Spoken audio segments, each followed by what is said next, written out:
Welcome to our post-bloom meeting. Craig Kahlke, team leader, Lake Ontario Fruit Team. I ask you to mute yourselves during the presentations, and there'll be time at the end of each presentation to ask questions, either live or if you want to ask them through the chat box, you can ask them on the chat box on the bottom. That's about it. We have plenty of time for Q&A. We buffered extra time. So if you think about anything on the way, feel free to put it in the chat box.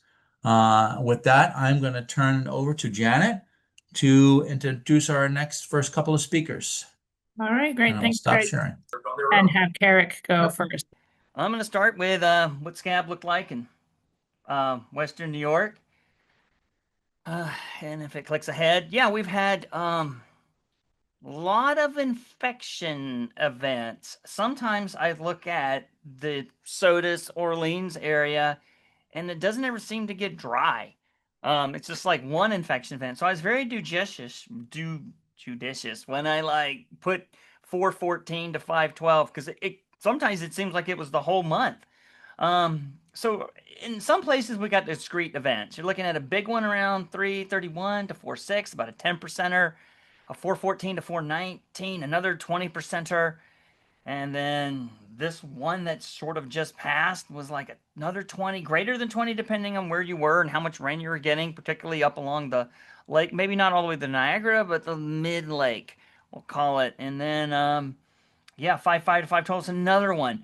We are reaching the end of the apple scab ejection period, but I'm going to keep watching it because these models are very rough in their prediction of maturity and how many spores are left. So you'll keep watching scaffolds, listening to that, and you'll see these things. What I'll do is I'll dial back or dial forward your green tip date. It'll give me some more information about how intense it would be if the models were really off, and that'll give us an idea of what we want to do for this type of stuff. I would call this intense scab season.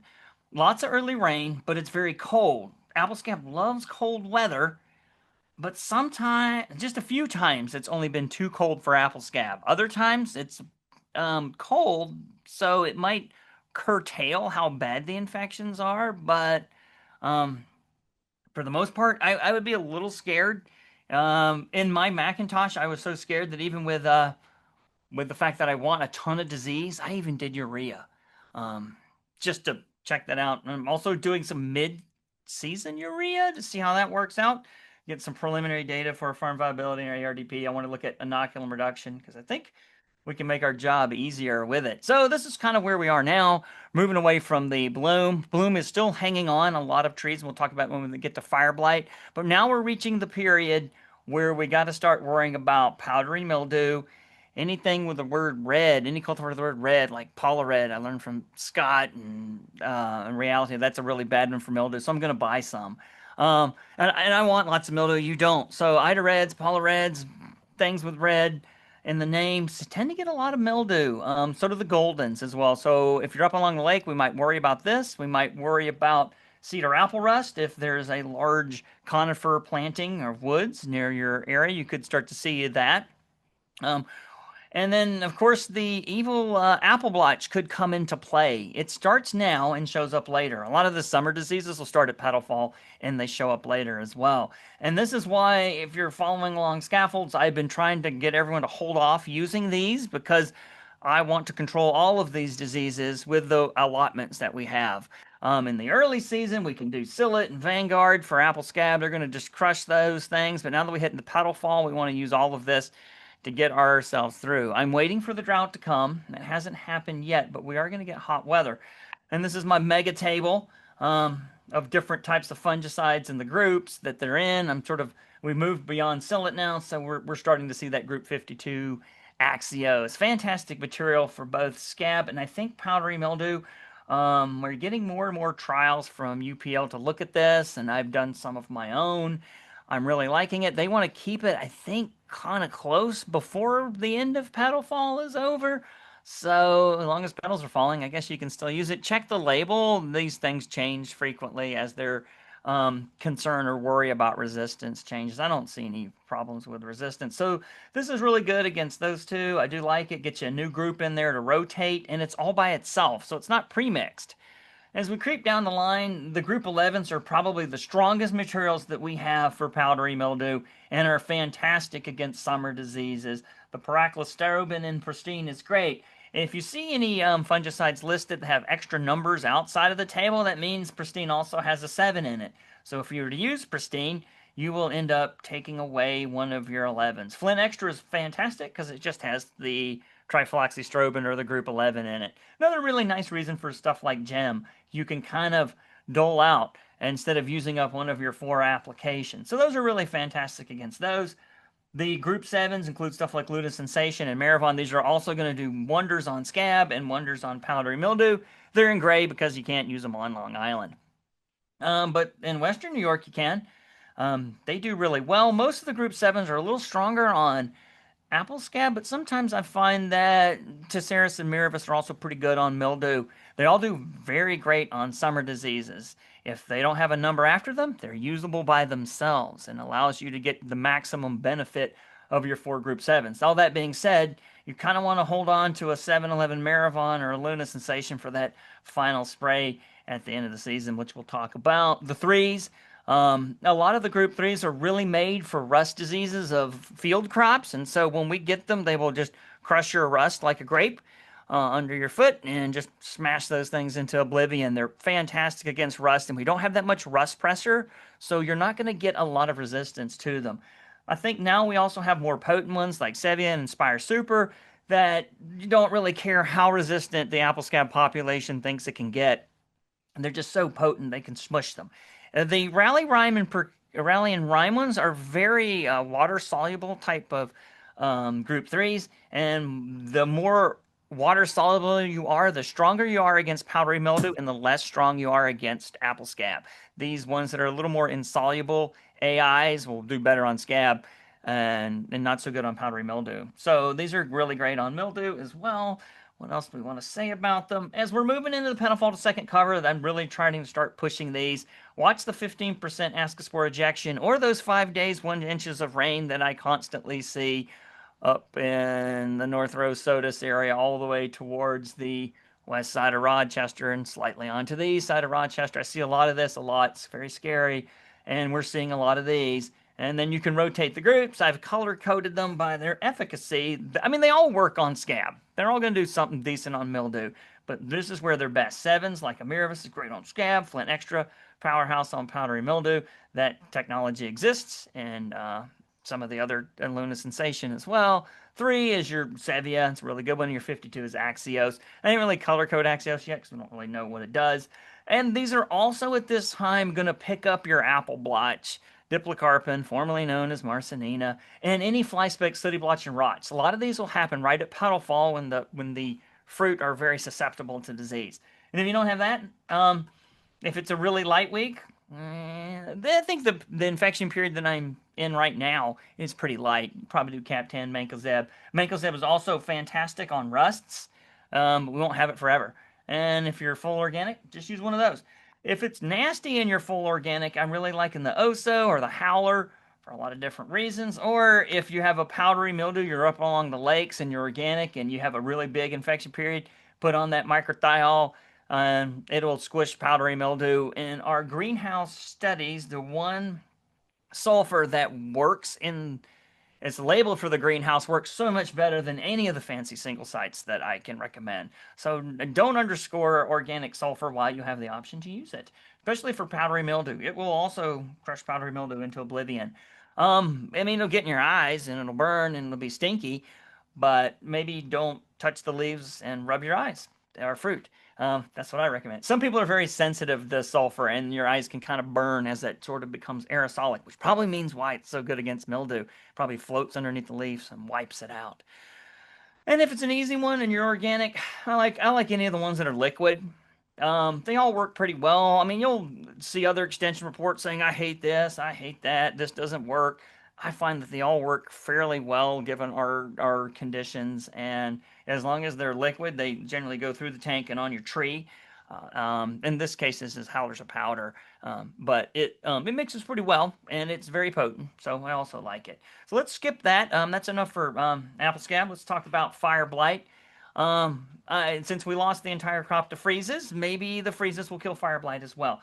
We had a little bit of hot spikes, some cold weather, it's fine. Orchards seem to be hanging on to bloom. I mean, I hit my 80%, 100% bloom, and with the cold weather, they're just still sitting there. It's not really anything to worry about for fire blight. But once we start hitting that Monday into Saturday to Monday, things will accelerate into petal fall, which sounds great for fire blight. But we could be in a little bit of danger. So for the most part, I think you're going to have an easy blossom blight season. I could have just made that singular. I'll fix it later. The blossom blight will sort of come and go, but what you'll be hanging on to is this sort of interface between petal fall and rat tail bloom and a little straggler bloom. As we go from about 70 on Saturday through Wednesday, it's going to be hard. It could be a challenging shoot blight rat tail bloom season. So it's cold now on Friday, but Saturday it's going to heat up. And that's when I'm going hard to kill my trees with fire blight. And so what you need to be thinking is finishing strong. If you're still at bloom, and the models will turn high risk. Yesterday night when I made this talk, they were not turning, but now they're turning. We'll take a look at a table in a minute. Finish strong. I would go all ham as long as there's one flower on the tree. I suppose you are in compliance with the DEC label language. Don't paint it on the tree like in all those stories where people try to survive a challenging hospital event. But as long as there's legit flowers, I think you can go with the Kasumin or the Streptomycin. If you do Kasugamycin, go evening only. And if you're organic, Blossom Protect. However, watch out. I think it's not going to be that rainy, so you don't have to worry about cool conditions wrecking your fruit finish with Blossom Protect. But be very careful depending on how far into petal fall you are. The Blossom Protect fungus will cause russeting only when there's cold, slow drying conditions. But if we're looking at hot and dry, should be all right. Also, watch your trees as they begin to push growth with the heat. This is where you give them the hammer. If they're a bigger, older tree, I would only do the 6 ounce per 100 prohexadione calcium. You don't want them moving so fast that they turn into my row of Evercrisp. However, if you have young 1 to 2 to 3-year-old trees, I give them the 2 + 1 = 4 combo. The 2 ounces of prohexadione, the 1 ounce of Actigard, and I'd repeat this 10 to 14 days later if it stays hot and they keep pushing. Now, if you're organic individual, and go Regalian, Lifeguard, Petal Fall, then 14 days later. And if the variety is highly susceptible, I may even go a third time. You're doing your best to boost the internal plant defenses, which are in no way as strong as the human immune system. So just in case of, if you're wondering if you survive a cold or a bacterial infection without taking any drugs or just using echinacea, that's kind of what these things are doing to the to your organic trees. The good thing about organic is that the trees are so low vigor that the fire blight threat should be manageable with these weaker defenses. And then, of course, if you have rat tail bloom and it's hot and dry and you have a non-russeting cultivar, as long as there's a flower left, I think you can still use Blossom Protect safely. If you have something that gets russeting a lot, maybe your Gala, it's not going to cause scarf skin or any of those other weird things. It'll cause a legit russeting if you have cold, wet weather and the stuff stays there as the fruits are developing. If you're worried about russeting, depending on your environment, just use a liquid biopesticide. And this is kind of what all of Western New York is looking like. The Cougar Blight model has finally said, guess what? Wednesday is going to be nasty. The Mary Blight model is over 100 on the EIP, but hasn't turned to infection, mainly because there's no rain. However, if there is enough dew, high relative humidity, or you spray, you could cause enough wetting event to technically turn both models into saying infection. And that's why I say, prepare yourself to finish strong as you go into that rat tail season. With that, I'll take any questions and we can let Monique go. Let me stop sharing. Any questions for Kerik? Again, feel free to stick those in the chat. Yeah, nothing yet in the chat box, and Great. feel free to unmute yourself and ask a question live. Right, wonderful. Well, we will swap over to Monique. If anybody does think of a question still, you can always stick that in the chat or email Kerik. But let's move on. It's in presenter mode right now. There you go. Perfect. All right. So now, for the 8th time, I will introduce Dr. Monique Rivera and take it away. Here we are. Okay, so I don't have a huge update, much like Kerik. I'm going to keep this pretty quick. So I want to go over some things that I've been thinking about this petal fall that I think you should be thinking about. I also covered this a little bit on scaffolds this week. But I want to go over plum curculio biology and how to use the NUA model. I think that's going to be important this year for considering how we're going to manage that into the season. So let's start to get into my thoughts for petal fall. This is approaching in a very start-stop fashion, but we have this heat coming that I think we've had this delayed insect activity, and I think this happened to us a little bit last year, but maybe not as dramatically. I think we're having delayed insect activity, and I think it's giving a sense of calm in the orchard in terms of what we're seeing, whether that's trapping or scouting wise. But I think we're about to hit the gas with this heat. And so that's what I'm worried about. And that's why I wanted to give you a couple additional considerations as we hit the gas. So right now, as it turns out, WA is out there, or woolly apple aphid is out there. We found it on about 80% of our trial trees, and it's still exposed. So that makes me want to emphasize that this petal fall treatment, if you are having blocks that have had consistent year-over-year issues, typically we don't recommend if you're not finding them scouting, but I think if you've had problems year over year and you're not maybe in the details with scouting, I really think you should just go ahead and apply at petal fall. And my recommendation this year is absolutely Senstar, because the esteem with them being exposed, I would expect this would help to delay them. And one thing that's going to be interesting this season is we don't know how these sort of later cold snaps and freezes have affected the parasitoid. And this is what happened in, I think it was 2023, when we really started to have runaway populations of woolly apple aphid. So I would not let this treatment opportunity pass you by and continue with the detailed scouting if possible. But similarly, rosy apple aphid and other aphids that you might be expecting to pop up around this time have been delayed in their arrival or spotty. So in that case, again, keep an eye out for this. This can accelerate really quickly from a small infestation to a large infestation, and the thresholds for rosies in particular are quite conservative.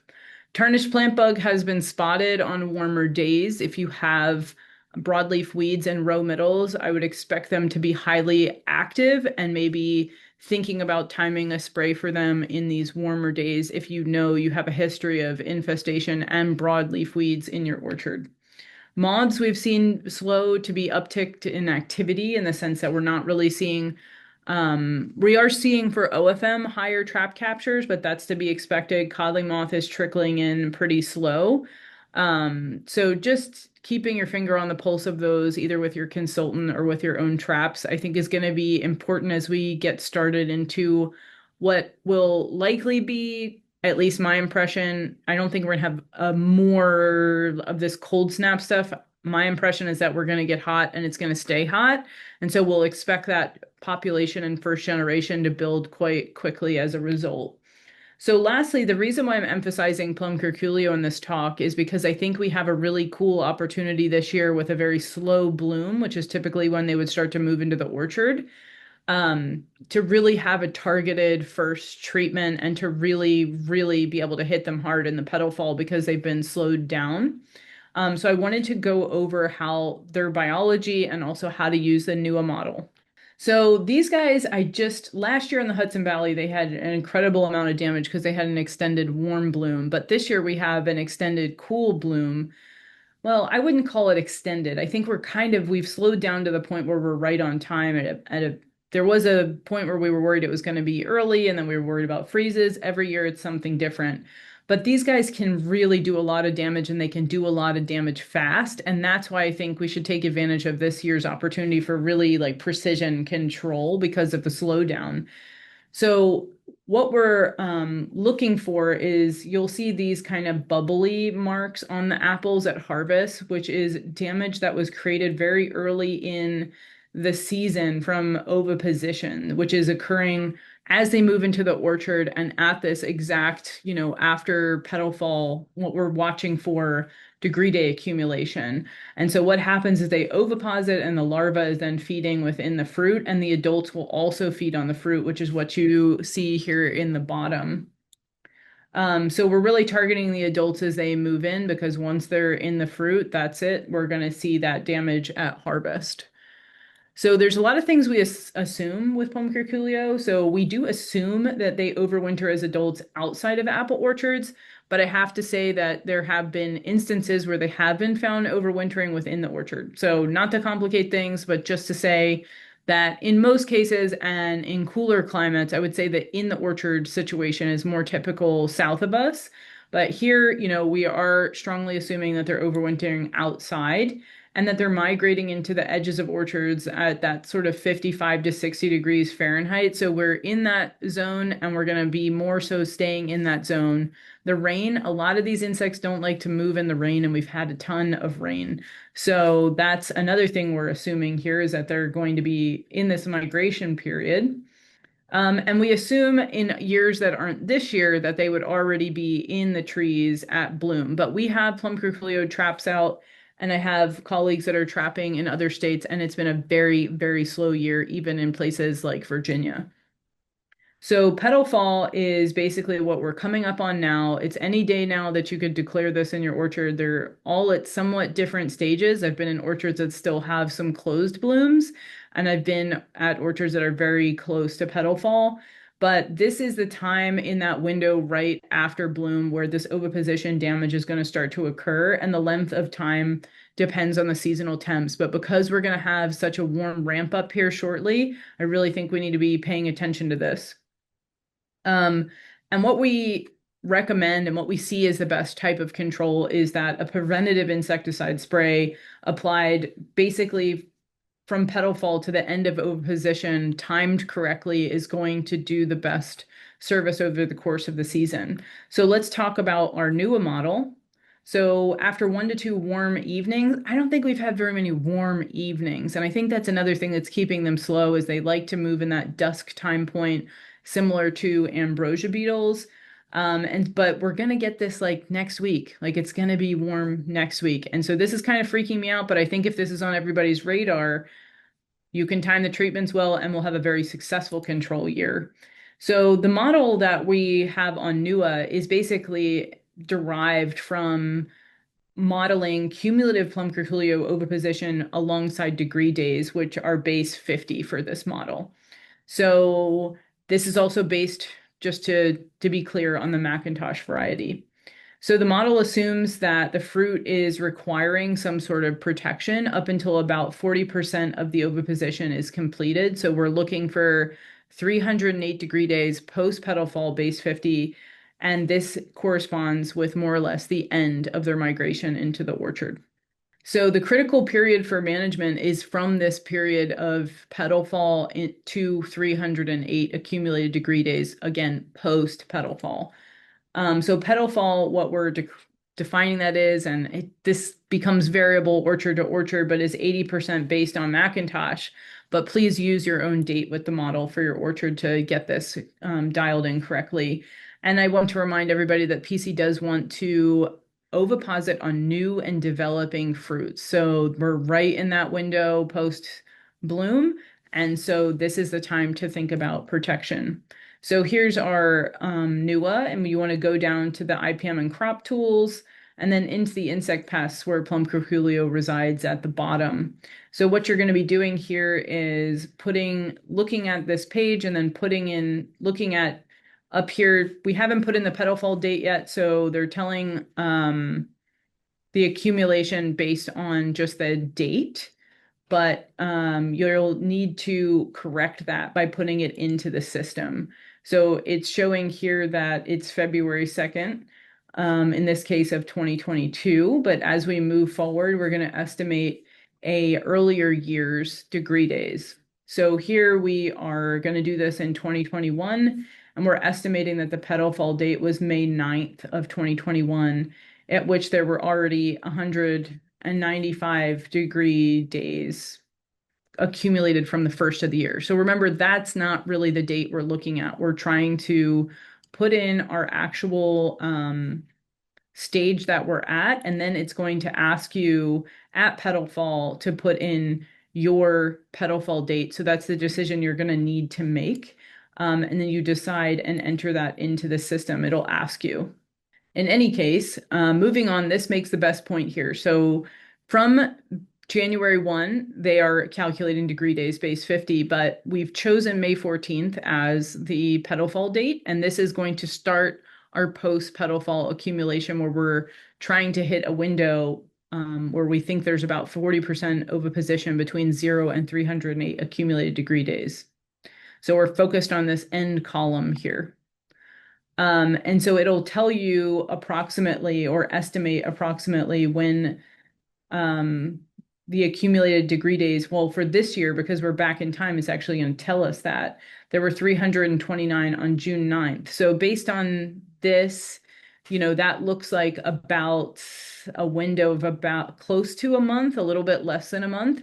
So considering that your window where you will absolutely need to think about doing a treatment post petal fall in there to prevent damage.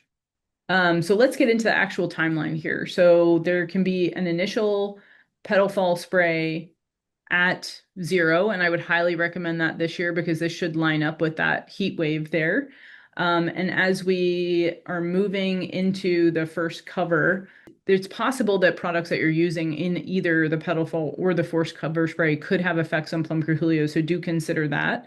But once we hit that 308 degree days, this is the assumed 40% oviposition. That's when you really want to do a targeted plum curculio spray. And then once we're out of that window, you're pretty much done thinking about plum curculio for the year because we only have that singular generation here. In other regions south, they have multiple generations and it's much more complicated to control.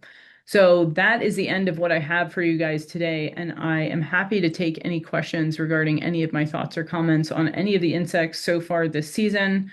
It's starting off as a weird one, but I think, like I said, we've got a lot of opportunities for precision control because of this delayed start. So thanks so much. Thanks, Monique. Any questions, folks? Monique? Hey, Mark. Hi. Plum curculio.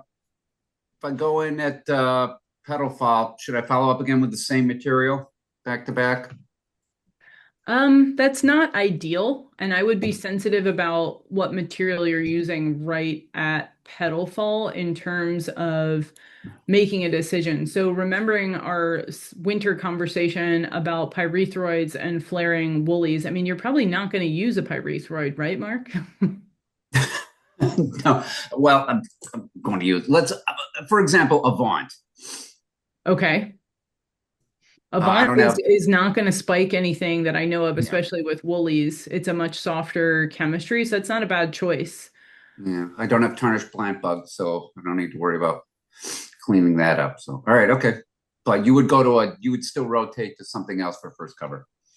I would still rotate to something else because, I see both of these sprays as integrated with other pests too. So even if you're targeting plum curculio, you're still going to have residuals on other pests within the system. So just being cognizant to not use Mustang Max or Brigade if you're thinking pyrethroids.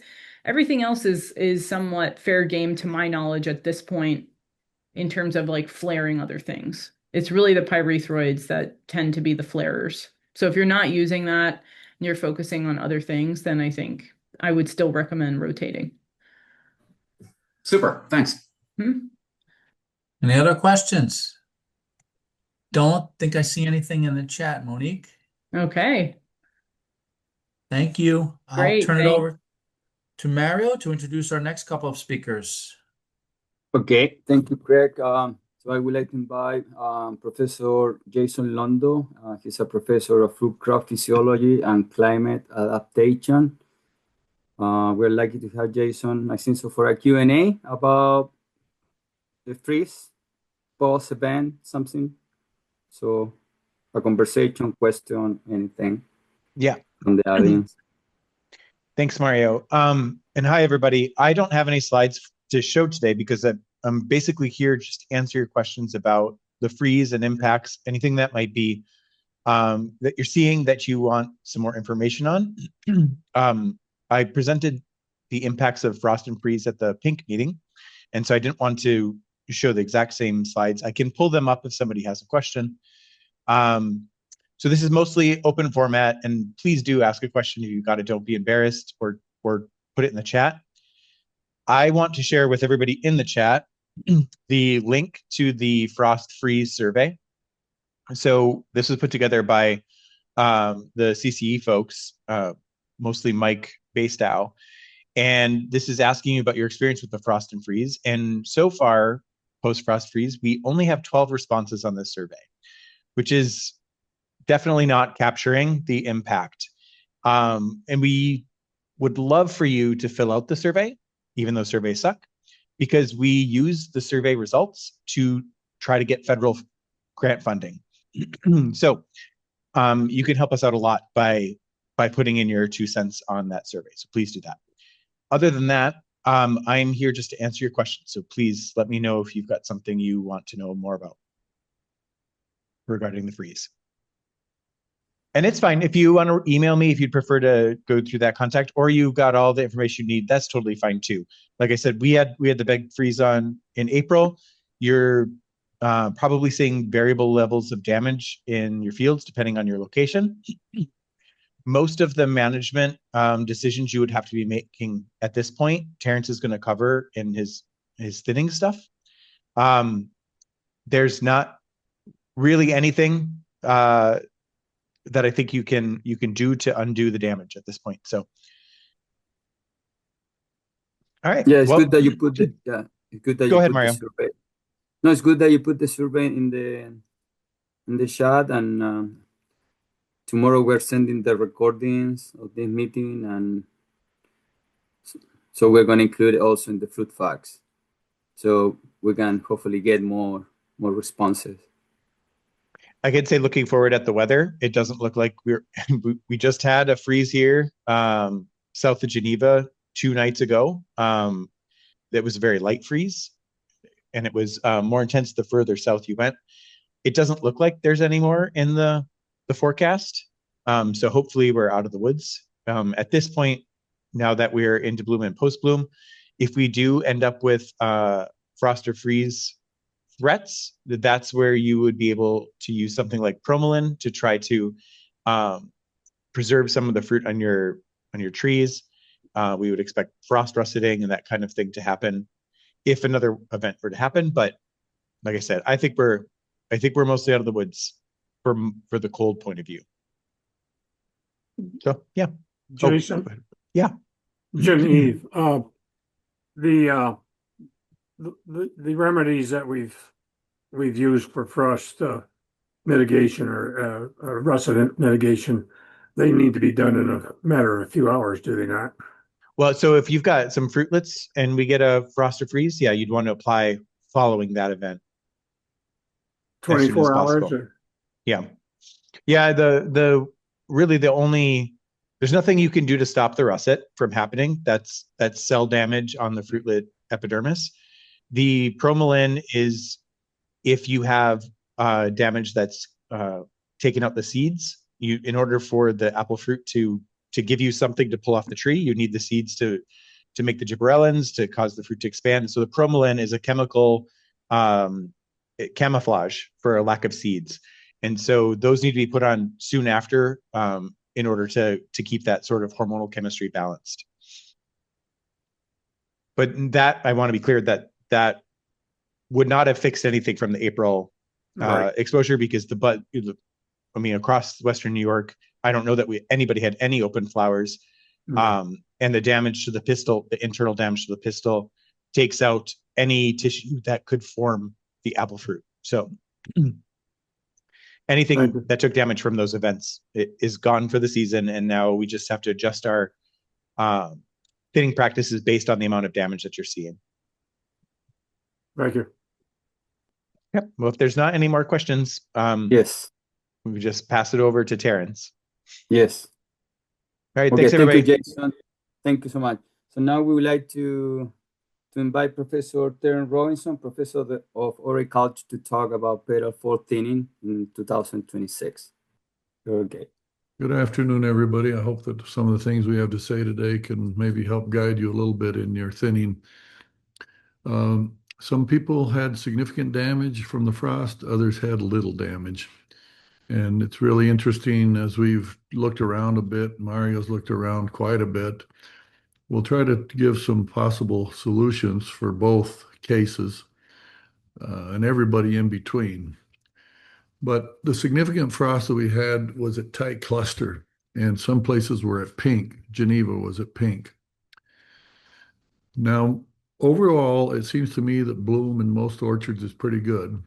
And I'm putting full bloom basically in Geneva May 8th, but along the lake, maybe we're still not there yet, May 15th.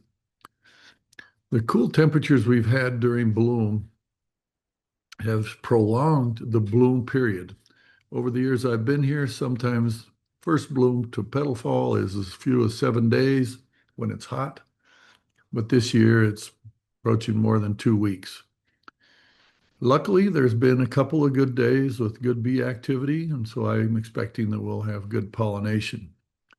But this frost and the damage level that you had in your particular location should be a serious consideration as you decide what amount of thinning you want to do.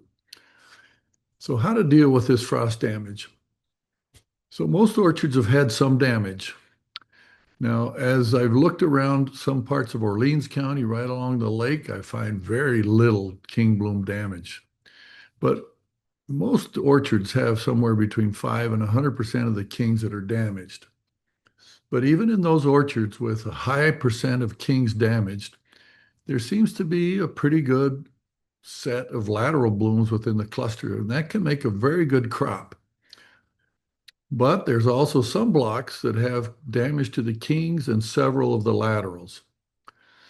So I put together a little recommendation that if you evaluate your particular variety in your block, and you have at least 50% of the kings still alive, or the damage to kings is less than 50%, I think you've got to thin aggressively, which would include a blossom thinning spray, a petal fall spray, and a 12 millimeter spray. Now, south of 104, on both sides of the city, we're past bloom, but those orchards right up along the lake still can apply blossom sprays. In fact, we're doing some blossom precision variable rate spraying today and tomorrow. So if you had very little damage, for example, Orleans County seems to have much less damage than Wayne County.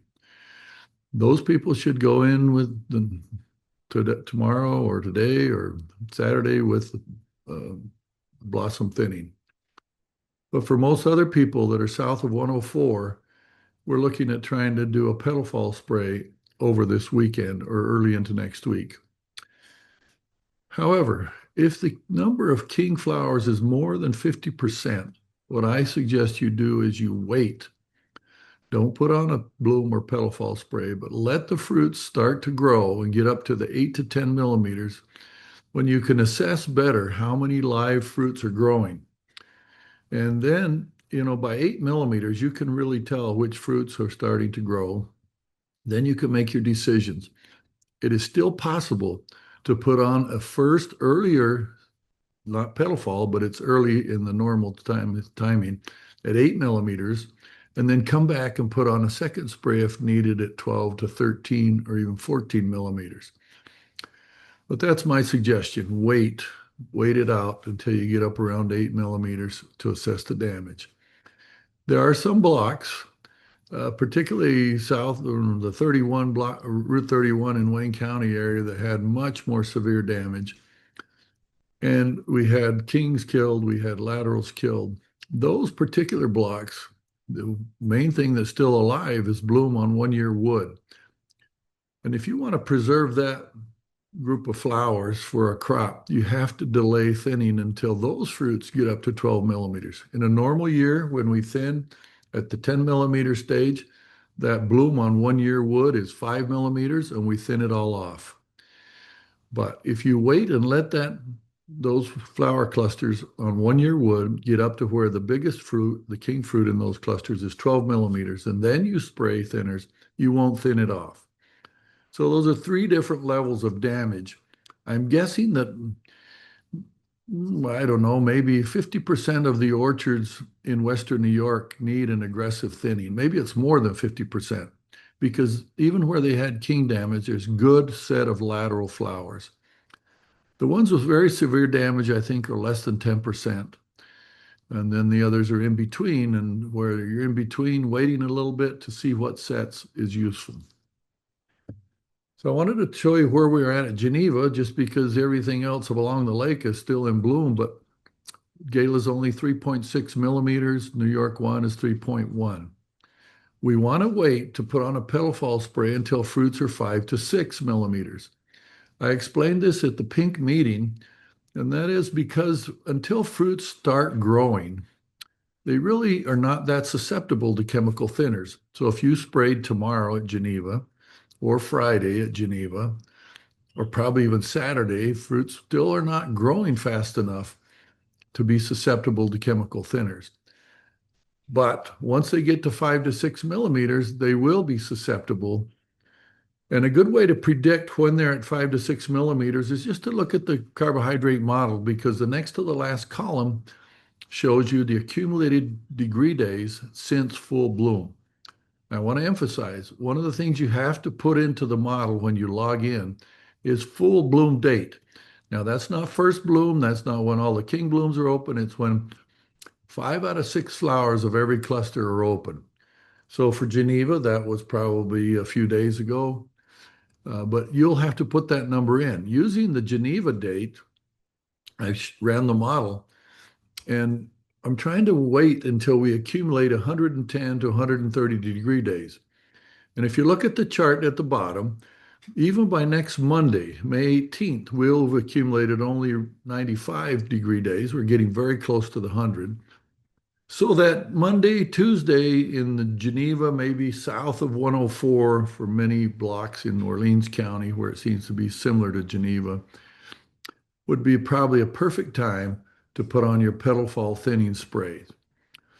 And so there's a really decent window in temperatures that starts on Saturday and goes through Tuesday. I'm suggesting you target the Monday, Tuesday. Now, the carbohydrate model for Geneva shows that at full bloom, which I put on the 8th, we had a carbohydrate surplus, but we've been entering this period where we're starting to show a deficit of carbohydrates. Now, I don't exactly know how it will pan out, but I'm guessing that with the warm temperatures for Saturday, Sunday, Monday, Tuesday, and not intense sunlight, we're going to have a continued good deficit. And I call it good deficit because it's between 0 and minus 20 grams. That's just perfect for thinning. And so I expect that if you could time your petal fall thinning spray at this Monday, Tuesday time frame, if you're south of 104, you'll probably get really good results.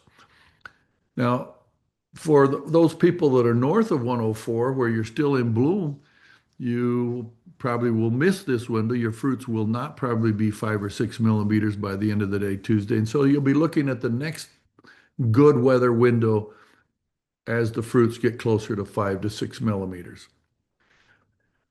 I want to review this little table that I have built into the carbohydrate model. And when you use the model on the day you're going to spray, it will give you a suggestion in what you should do.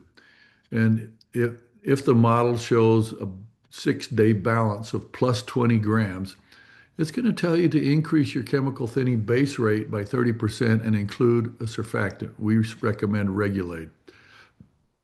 However, if the balance is not quite so positive, between 0 and plus 20, it's going to tell you to increase rates only a modest amount by 15%, but still include the regulated.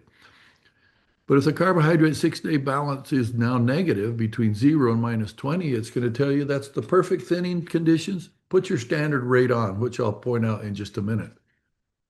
But as you get more negative in the carbohydrate balance, minus 20 to minus 40, then the bad carbohydrate balance in and of itself starts to cause some fruits to drop, and you overlay thinner on it, you might get too much. And so we recommend you reduce the base rate by 30%. But if the carbohydrate balance is really negative, and that's a 6-day balance of more than minus 40 grams, I don't want you to apply thinners at all, because that period of carbohydrate negative balance is going to give you the same thing that a chemical thinner would give. You get a natural thinning from that negative carbohydrate balance. And so we would suggest if you ever get in that situation, just wait for a better day when the 6-day average is not below minus 40. The suggested base rates for Honeycrisp and Gala are as follows.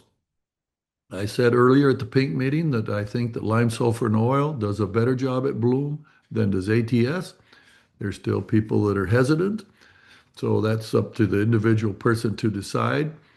But if you're along the lake, those could still be put on in the next day or two, or ATS if you want, or even a third option is just NAA by itself. But coming up on the Petal Fall spray for Honeycrisp, I really like this essentially what we used to call 10 parts of NAA plus carbaryl. It's the 4 ounces per 100. And then as you move forward to the 10, 11, 12 millimeter timing, we reduce the NAA to 3 ounces. But if you don't get any thinning on Honeycrisp at either of those times, there's one last chance when fruits are big, 15 to 20 millimeters. And what's worked best for us there is a combination of Maxell and Exceed. With Gala, however, we like to have, and several other varieties, Fuji, for example, and Empire. And I like to have a Maxell-based program or benzoadenine. I should have just put the generic term benzoadenine because there's several forms of BA now. Starting with lime, sulfur, and oil at bloom. But this year in particular, because we have nice temperatures, this benzoadenine in 7, Monday, or one of the things that's worked really well for me in 3 years of trials is putting benzoadenine with Exceed at this Petal Fall time. And it's worked much better than anything else we've sprayed at Petal Fall. So those are 2 options with Gala and with Fuji and other varieties we like to thin with benzoadenine. And then you'd come back at the 10 to 12 millimeters with a full dose of benzoadenine with carbaryl. And if needed, like last year, we did not get thinning at the 10 millimeter stage, and people ended up with Galas that were way too heavy at the 15 to 20 millimeters, and that's where you would use Exceed and a Maxell. Now, I want to review, which I do every year, this calculation of how much chemical you put in the tank using tree roll volume. For chemical thinners, especially the hormone types of thinners, it's critical to know the tree roll volume of your orchard and use that as a calculated way to calculate what we call concentration factor. So the formula for tree roll volume is in the recommends. I'm not going to go through it here, but let's suppose you have a really fully developed tall spindle orchard and it measures at 200 gallons for a dilute spray. But you're not carrying 200 gallons of water, and you're only going to apply 100 gallons of water. So that the ratio of those two together, 200 divided by the 100 gives you a factor of 2. So in the NAA version that I would use on Honeycrisp, I would take the base rate that I told you, 4 ounces of NAA per 100 dilute, multiply it by 2, that gives me 8 ounces per 100. And then I have a 500-gallon tank, so I times by 500. So I put 40 ounces in that tank. But the tank is going to cover 5 acres. So that we're putting on each acre 8 ounces because it takes 200 gallons to fully wet the trees. So that is a critically important point when you calculate how much chemical thinner goes in the tank of your sprayer. Now, we do not use a concentration factor for adjustment of any surfactants. If we recommend 1 pint of Regulate per 100, and you have a 500-gallon sprayer, you just put in 5 pints of Regulated. You don't use a concentration factor for surfactants. There's a couple of tips I wanted to point out that you should consider this particular year where we've had widespread frost. I'm still pretty bullish that many, I think more than half, maybe three-quarters of the block still have enough kings present and a full set of laterals that you have to go at it with full rates with bloom, petal fall, and 10 millimeter sprays. Follow the carbohydrate model depending on what it's like on the day you're actually going to spray. But there are a significant number of blocks where the kings were mostly killed and some lateral flowers are killed. These, I think you should wait to thin until the fruits are bigger and you can really make a better assessment as to how many live growing fruits you have. The petal fall spray could go on as soon as you take the bees out, but it doesn't really work unless the fruits are starting to really grow, and that happens when they're 5 to 6 millimeters. And I just told you at Geneva, they're 3.5 millimeters. It's going to take several more days to get to 5 to 6. You can just use the degree day calculator that's on the carbohydrate model, and when you get to 110, that's a good window to spray. For the petal fall spray, I like to nozzle the sprayer so that only 1/3 of the spray goes to the bottom of the tree and 2/3 goes to the top half of the tree. And lastly, I'll just repeat the issue with Regulate. If you have a carbohydrate surplus where the carbohydrate balance is more than 0, add Regulate to NA. But wherever the carbohydrate balance is negative, we have a deficit, do not add Regulate to the mix. It'll give you too much thinning. So my summary of this year so far is that we're looking at really great daytime temperatures this Saturday through Tuesday. They'll be in the mid to high 70s and low 80s. Nighttime temperatures won't be excessively high, but they'll be in the high 50s, 57, 58. When they get above 60, we get a little concerned. But these temperatures are all just like perfect for thinning. And it will result in a nice carbohydrate deficit, not too negative. And I think there's little risk of over thinning if you've got the live fruitlets out there. I want to just add one caution. What I showed you today has the predicted temperatures for the next 5 days, but they don't always materialize. So run the model on the day you're going to spray and make sure that it's a good carbohydrate deficit and it's not something that evaporated and we never got the good deficit we were looking for. I would expect in 2026 to have good thinning from 6BA mixed with either carbaryl or exceed at petal fall for Gala, Fuji, New York 1, and Empire. I would expect really good thinning with NA and carbaryl for Honeycrisp and Max. I repeat what I said earlier at the in-depth school. Evercrisp seems to overthin so easily because it produces ethylene in the flowers. We suggest you do not put any thinner on at petal fall with Evercrisp because the peak of ethylene tends to be concentrated around full bloom and petal fall. And if you wait to thin Evercrisp till you get out to 10, 11 millimeters, that ethylene peak is gone and you won't be overlaying a chemical thinner on naturally produced ethylene. Now, for those who've had damage, I think that you have to get a sense of how many fruitlets are growing out there before you can really know what to do. And so in the Hudson Valley, they had it much worse than we do in Western New York. Their frost came at bloom. They had lots and lots of damage. They don't know what's still there. I told them, you still can go out and measure fruits and use the fruit growth rate model to figure out how many fruits are growing per tree. And so I'm suggesting that this year in Western New York, every place that's had damage could really benefit itself by measuring fruitlet diameters after the petal fall spray. Suppose you spray a petal fall spray this Monday.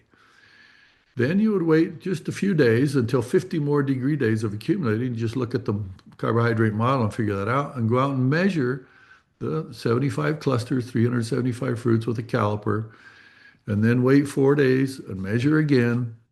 Put it into this little spreadsheet that's called MaluSim. You can either find it on malusim.org on your laptop computer, or you download the app to your phone, and you can get an estimate, a fairly accurate estimate, of how many fruitlets are growing on that tree. And this is why it's so useful. Let's suppose you pruned the tree so that there are 150 clusters and you wanted 100 fruits, which is what we recommend, 1.5 times.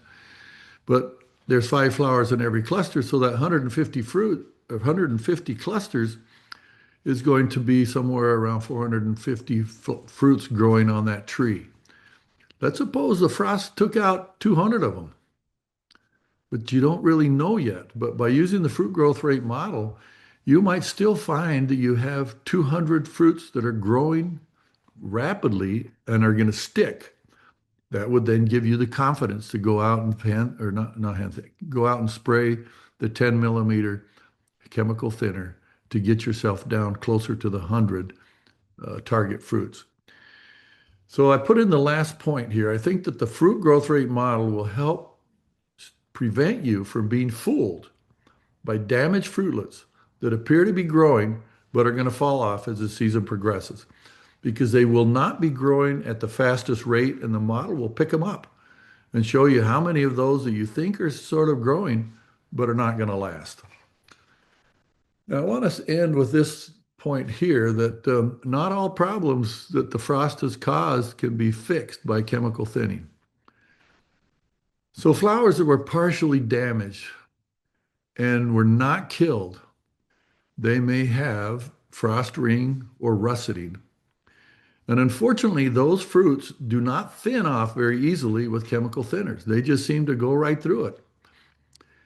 Similarly, if you took Mario's suggestion and waited and put on Promolan just more recently when the fruit started to grow after pollination, if it did help stimulate some fruits to grow, a portion of those will likely fall off, and some of them might be misshapen. And those we generally can't fix too well with chemical thinning. So those frost-affected fruits can best be removed by hand thinning. And it's an unfortunate problem, but I told the Hudson Valley people I think that's what they're looking at, because they have much more issues with frost ring and misshapen fruit and russeting. I believe we will have some problems with it. And you may not take off those fruits with your chemical thinning program, but you can certainly get rid of them by hand thinning. With that, I'm going to stop and be happy to discuss this further and take any questions. Thank you, Terence. Terence. Thanks. We do have a question in the chat box.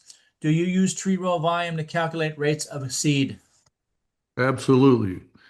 So we use tree row volume for all the hormone type thinners. If I say 13 ounces of Exceed per 100 gallons dilute, but you've got a 200-gallon orchard, you're essentially going to be putting on 26 ounces per acre.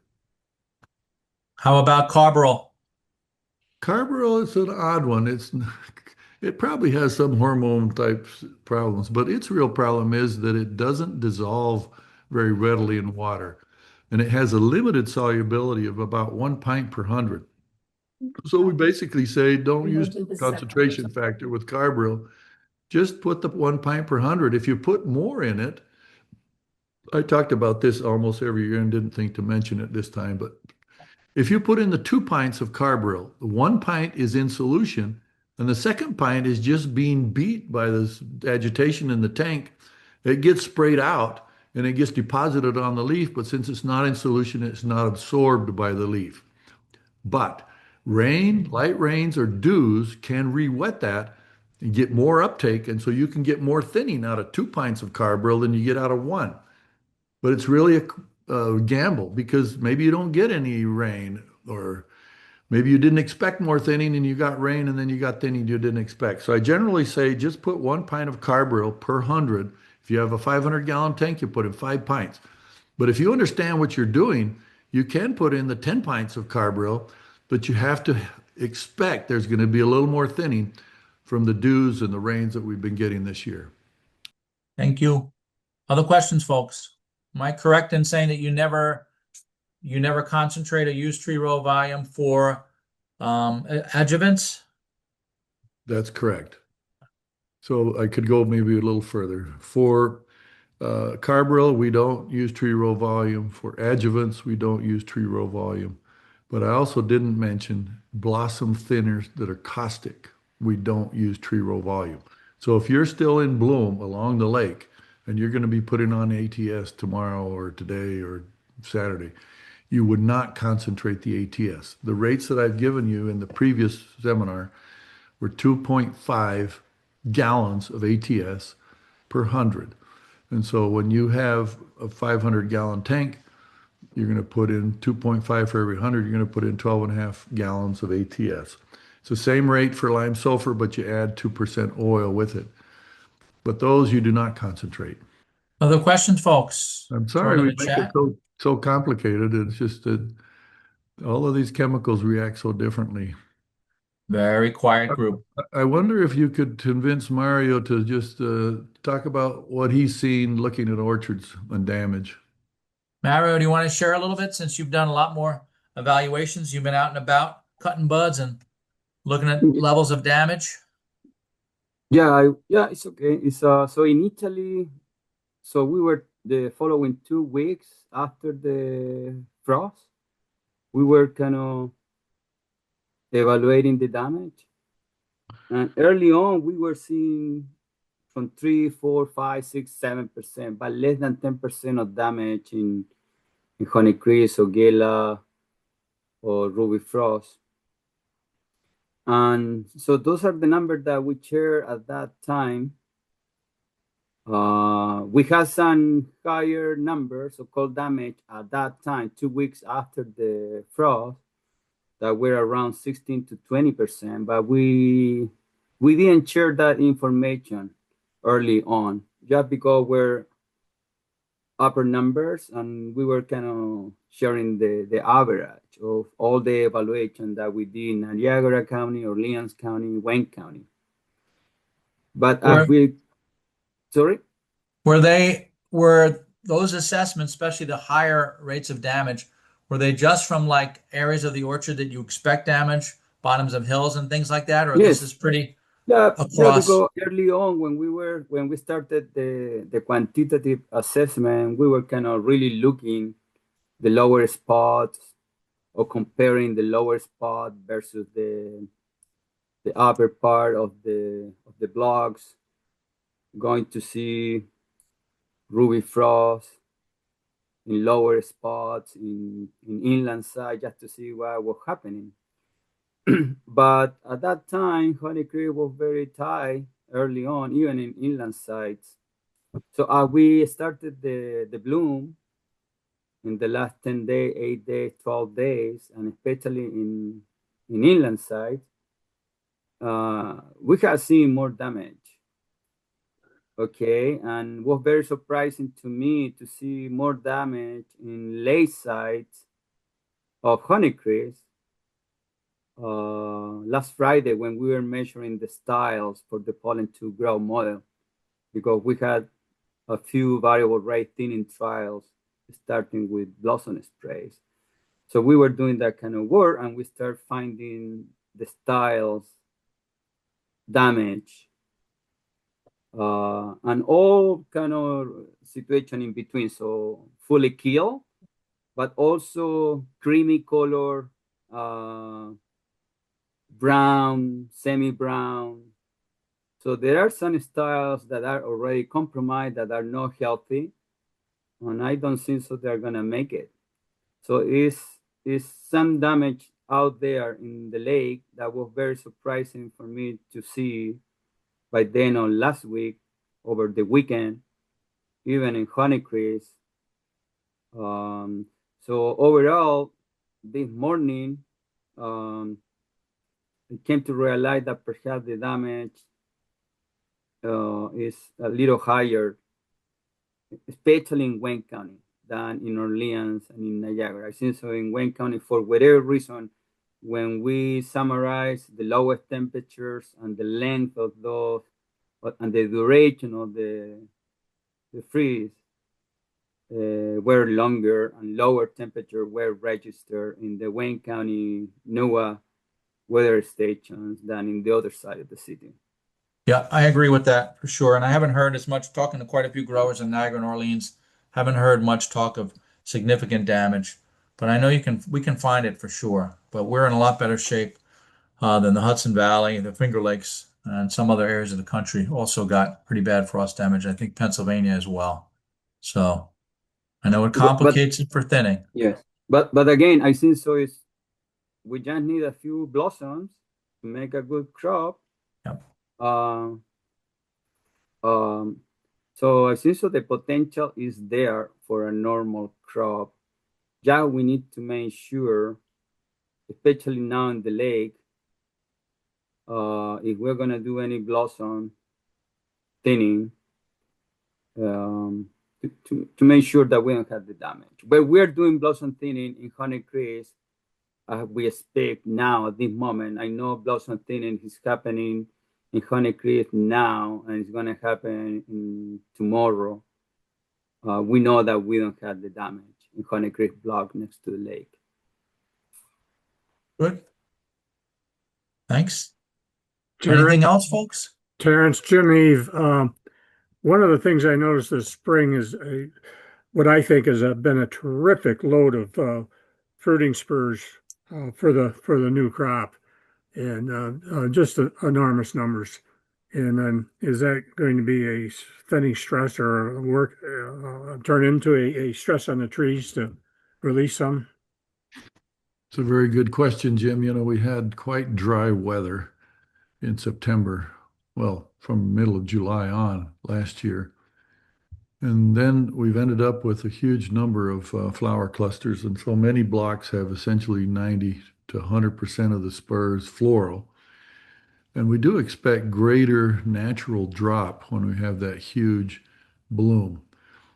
I think we have to expect that we will probably have a little bit more drop than we might normally, but I don't want to emphasize that because what I think that we have to do is focus on thinning this crop down because it's way, way, way over what we want to carry.